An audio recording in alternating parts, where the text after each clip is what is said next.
ਅਗਲੀ ਖਬਰ ਵੀ ਆਪਣੀ ਕੈਲੀਫੋਰਨੀਆ ਗੋਲਡਨ ਸਟੇਟ ਤੋਂ ਹੀ ਆ ਰਹੀ ਹੈ। ਕੈਲੀਫੋਰਨੀਆ ਦਾ ਬਜਟ ਇੰਨਾ ਜ਼ਿਆਦਾ ਸਰਪਲਸ ਹੋ ਗਿਆ ਆ, ਹੁਣ ਗਵਰਨਮੈਂਟ ਸੋਚ ਰਹੀ ਆ ਵੀ ਕਿੱਦਾਂ ਲੋਕਾਂ ਨੂੰ ਪੈਸੇ ਵਾਪਸ ਦਿੱਤੇ ਜਾਣ। ਕੈਲੀਫੋਰਨੀਆ ਦੇ ਗਵਰਨਰ ਗੈਬਨ ਨਿਊਸਮ ਨੇ ਕਿਹਾ ਸੀ ਵੀ ਸਾਡਾ 29 ਬਿਲੀਅਨ ਡਾਲਰ ਦਾ ਬਿੱਲ ਉਹ ਸਰਪਲਸ ਹੋਊਗਾ, ਪਰ ਕਿਉਂਕਿ ਸਾਰਿਆਂ ਨੂੰ ਪਤਾ ਵੀ ਹੁਣ ਆਪਾਂ ਪਿੱਛੇ ਬਹੁਤ ਵੱਡੇ ਵੱਡੇ ਚੈੱਕ ਲਿਖੇ ਆ ਪ੍ਰਾਪਰਟੀ ਦੇ ਪ੍ਰਾਪਰਟੀ ਟੈਕਸ, ਚਾਹੇ ਉਹ ਕਮਰਸ਼ੀਅਲ ਬਿਲਡਿੰਗਾਂ ਸੀ ਚਾਹੇ ਤੁਹਾਡੇ ਘਰ ਸੀਗੇ, ਤੇ ਹੋਰ ਵੀ ਟੈਕਸ ਆ ਕੇ ਇਸ ਟਾਈਮ ਕੈਲੀਫੋਰਨੀਆ ਸਟੇਟ ਦੇ ਕੋਲ 68 ਬਿਲੀਅਨ ਡਾਲਰ ਦਾ ਜਿਹੜਾ ਸਰਪਲਸ ਹੈਗਾ ਆ।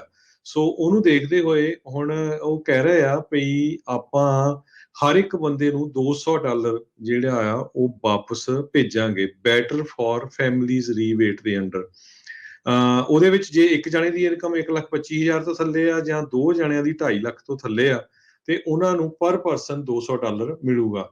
ਸੋ ਜੇ ਇੱਕ ਫੈਮਿਲੀ ਆਫ 5 ਆ, ਮੰਨ ਲਓ ਕਿ 3 ਨਿਆਣੇ ਆ, 2 ਜਣੇ ਹਸਬੈਂਡ ਵਾਈਫ ਆ, ਉਹਨਾਂ ਦੀ ਇਨਕਮ 2.5 ਲੱਖ ਤੋਂ ਥੱਲੇ ਆ ਤੇ ਉਹਨਾਂ ਨੂੰ $1,000 ਮਿਲੂਗਾ। ਇਸ ਤੋਂ ਪਹਿਲਾਂ ਡੈਮੋਕ੍ਰੇਟਸ ਤੇ ਗੈਬਨ ਨਿਊਸਮ ਇਹ ਵੀ ਅਨਾਉਂਸ ਕਰ ਚੁੱਕੇ ਆ ਵੀ $800 ਕਾਰ ਗੈਸ ਦੇ ਲਈ ਇੱਕ ਪਰਿਵਾਰ ਨੂੰ ਮਿਲ ਸਕਦਾ ਹੈ। ਉਹਦੇ ਵਿੱਚ ਜਿਹੜਾ ਹੈਡ ਆਫ ਹਾਊਸ ਹੋਲਡ ਜਾਂ ਜਿਹੜਾ ਦੂਜਾ ਪਰਸਨ ਆ, ਸੋ ਦੋਨਾਂ ਦੇ ਕੋਲ 2 ਹੀ ਕਾਰਾਂ ਹੋਣੀਆਂ ਚਾਹੀਦੀਆਂ, ਉਸ ਤੋਂ ਵੱਧ ਨਹੀਂ ਹੋਣੀਆਂ ਚਾਹੀਦੀਆਂ।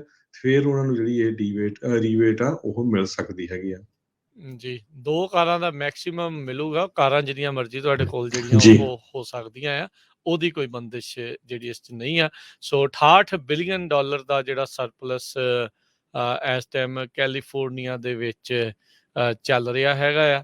ਸੋ ਪੈਸੇ ਜਿਹੜੇ ਉਹ ਜਿੱਦਾਂ ਟੈਕਸ ਦੇ ਵਿੱਚ ਇਕੱਠੇ ਕੀਤੇ ਗਏ ਆ, ਵੱਧ ਜਿਹੜੇ ਹੋਏ ਆ ਉਹ ਵੰਡਣ ਦੇ ਵੱਲ ਨੂੰ ਇਸ ਟਾਈਮ ਵਧੇ ਹੈਗੇ ਨੇ। ਸੋ ਕੈਲੀਫੋਰਨੀਆ ਦੇ ਵਿੱਚ ਜਿਹੜੇ ਟੈਕਸਿਸ ਆ, ਆਪਾਂ ਨੂੰ ਸਭ ਨੂੰ ਹੀ ਪਤਾ ਹੈ ਵੀ ਵਨ ਆਫ ਦਾ ਹਾਈਐਸਟ ਇਨ ਜਿਹੜਾ USA ਦੇਖੇ ਗਏ ਹੈਗੇ ਆ, ਤੇ ਜਿਹੜੇ ਵੈਲਦੀਐਸਟ ਰੈਜ਼ੀਡੈਂਟਸ ਆ ਉਹਨਾਂ ਦੇ ਉੱਤੇ ਵੀ ਜਿਹੜਾ ਟੈਕਸ ਆ ਉਹ ਜ਼ਿਆਦਾ। ਜਿੰਨਾ ਕੈਟੇਗਰੀ ਤੁਹਾਡੀ ਜ਼ਿਆਦਾ ਆ, ਹਾਈ ਪੇਇੰਗ ਜੋਬ ਆ, ਉਹਨਾਂ ਜ਼ਿਆਦਾ ਟੈਕਸ ਇੱਕ ਹਿਸਾਬ ਦੇ ਨਾਲ ਤੁਹਾਨੂੰ ਇੱਥੇ ਦੇਣਾ ਪੈਂਦਾ ਹੈਗਾ ਆ। ਕੈਲੀਫੋਰਨੀਆ ਹੁਣ ਜਿਹੜੀ ਬਿਗ ਆਇਲ ਆ ਉਹਨਾਂ ਦੀ ਇਨਵੈਸਟੀਗੇਸ਼ਨ ਕਰਨ ਜਾ ਰਹੀ ਆ। ਕੈਲੀਫੋਰਨੀਆ ਇਹ ਦਾਅਵਾ ਕਰ ਰਹੀ ਆ, ਖਾਸ ਕਰਕੇ ਜਿਹੜੇ ਆਫਿਸ ਹੈਗਾ ਅਟਾਰਨੀ ਜਨਰਲ ਦਾ, ਅਟਾਰਨੀ ਜਨਰਲ ਰੌਬ ਬੋਂਟਾ, ਉਹਨਾਂ ਦੇ ਦੁਆਰਾ ਇਹ ਗੱਲ ਕਹੀ ਜਾ ਰਹੀ ਆ ਵੀ ਜਿਹੜੀ ਲਾਰਜੈਸਟ ਆਇਲ ਤੇ ਗੈਸ ਕੰਪਨੀਜ਼ ਆ ਉਹਨਾਂ ਨੇ 50 ਸਾਲ ਕੈਂਪੇਨ ਦੀ ਡਿਸੈਪਸ਼ਨ ਕੀਤੀ, ਲੋਕਾਂ ਨੂੰ ਭੁਲੇਖੇ ਦੇ ਵਿੱਚ ਰੱਖਿਆ, ਖਾਸ ਕਰਕੇ ਜਿਹੜੇ ਪਲਾਸਟਿਕਸ ਹੈਗੇ ਆ ਉਸ ਦੀ ਰੀਸਾਈਕਲਿੰਗ ਨੂੰ ਲੈ ਕੇ। ਇਹ ਅਨਾਊਂਸਮੈਂਟ ਕਹਿੰਦੇ ਵੀ ਇਹ ਹੁਣ ਆਈ ਆ। NPR ਤੇ PBS ਨੇ ਇੱਕ ਫਰੰਟਲਾਈਨ ਸੀਰੀਜ਼ ਦੇ ਵਿੱਚ ਇਨਵੈਸਟੀਗੇਸ਼ਨ ਕੀਤੀ ਸੀ ਵੀ ਕਿਸ ਤਰੀਕੇ ਦੇ ਨਾਲ ਆਇਲ ਤੇ ਗੈਸ ਇੰਡਸਟਰੀ ਉਹਨਾਂ ਨੇ ਉਹ ਡਾਕੂਮੈਂਟ ਉਹਨਾਂ ਨੇ ਅਨਕਵਰ ਕੀਤੇ, ਉਹਨਾਂ ਦਾ ਪਰਦਾਫਾਸ਼ ਕੀਤਾ, ਜਿਹਦੇ ਵਿੱਚ ਕਹਿੰਦੇ ਵੀ ਟੌਪ ਅਧਿਕਾਰੀ ਉਹਨਾਂ ਨੂੰ ਪਤਾ ਸੀਗਾ ਵੀ ਜਿਹੜਾ ਰੀਸਾਈਕਲਿੰਗ ਪਲਾਸਟਿਕ ਆ ਉਹ ਕੰਮ ਨਹੀਂ ਕਰੂਗਾ, ਪਰ ਫਿਰ ਵੀ ਇਸ ਦੇ ਬਾਵਜੂਦ ਉਹਨਾਂ ਨੇ ਮਿਲੀਅਨਸ ਆਫ ਡਾਲਰ ਲੋਕਾਂ ਨੂੰ ਭੁਲੇਖਾ ਪਾਉਣ ਦੇ ਲਈ ਇਸ ਦੇ ਉੱਤੇ ਸਪੈਂਡ ਕੀਤੇ।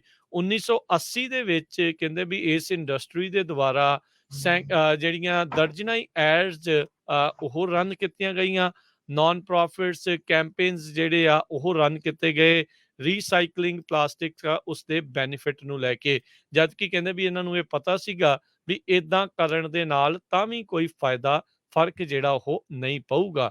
ਅਟਾਰਨੀ ਜਨਰਲ ਰੌਬ ਬੋਂਟਾ ਉਹਨਾਂ ਨੇ ਐਕਸਨ ਮੋਬਾਈਲ ਨੂੰ ਹੁਣ ਸਪੀਨਾ ਜਿਹੜਾ ਉਹ ਘੱਲਿਆ ਆ, ਇਸ ਦੇ ਬਾਰੇ ਇਹਨਾਂ ਦਸਤਾਵੇਜ਼ਾਂ ਦੇ ਬਾਰੇ ਹੋਰ ਜਾਣਕਾਰੀ ਲੈਣ ਦੇ ਲਈ। ਸੋ ਜਿਹੜੇ ਦੱਸਦੇ ਨੇ ਪਲਾਸਟਿਕਸ ਗਲੋਬਲ ਕੈਂਪੇਨ ਦੇ ਜਿਹੜੇ ਲੀਡ ਕਰਦੇ ਨੇ ਗ੍ਰੀਨ ਪੀਸ USA ਦੇ ਗ੍ਰਾਮ ਫੋਰਬਸ, ਉਹਨਾਂ ਨੇ ਕਿਹਾ ਵੀ ਬਹੁਤ ਲੰਮੇ ਸਮੇਂ ਤੋਂ ਐਕਸਨ ਮੋਬਾਈਲਸ ਤੇ ਇਦਾਂ ਦੀਆਂ ਹੋਰ ਕਾਰਪੋਰੇਸ਼ਨ ਜਿਹੜੀਆਂ ਪੋਲਿਊਟ ਕਰ ਰਹੀਆਂ ਆ ਸਾਰੀ ਦੁਨੀਆ ਨੂੰ, ਖਾਸ ਕਰਕੇ ਕੈਲੀਫੋਰਨੀਆ ਨੂੰ, ਉਹਨਾਂ ਨੂੰ ਲੋਕਾਂ ਨੂੰ ਭਰਮ ਦੇ ਵਿੱਚ ਰੱਖਣ ਦੇ ਲਈ ਅਲਾਉ ਕੀਤਾ ਜਾ ਰਿਹਾ ਆ, ਜਿਸ ਦੇ ਨਾਲ ਲੋਕਾਂ ਦਾ ਤੇ ਧਰਤੀ ਦਾ ਨੁਕਸਾਨ ਹੋ ਰਿਹਾ ਆ, ਤੇ ਇਹਨਾਂ ਨੂੰ ਇਸ ਦਾ ਜਵਾਬ ਜਿਹੜਾ ਉਹ ਜ਼ਰੂਰ ਦੇਣਾ ਚਾਹੀਦਾ ਹੈ। ਹਾਲ ਦੀ ਘੜੀ ਐਕਸਨ ਮੋਬਾਈਲ ਦੇ ਕਿਸੇ ਵੀ ਅਧਿਕਾਰੀ ਨੇ ਇਸ ਮਾਮਲੇ ਦੇ ਉੱਤੇ ਟਿੱਪਣੀ ਕਰਨ ਤੋਂ ਇਨਕਾਰ ਕਰ ਦਿੱਤਾ ਆ। ਜੀ ਬਿਲਕੁਲ। ਅਗਲੀ ਖਬਰ ਕੁਝ ਖਬਰਾਂ ਜਿਹੜੀਆਂ ਆਪਾਂ ਰਸ਼ੀਆ ਤੇ ਯੂਕਰੇਨ ਦੀ ਜਿਹੜੀ ਵਾਰ ਚੱਲ ਰਹੀ ਆ ਉਹਦੇ ਸੰਬੰਧ ਦੇ ਵਿੱਚ ਸਾਂਝੇ ਕਰਦੇ ਜਾਈਏ।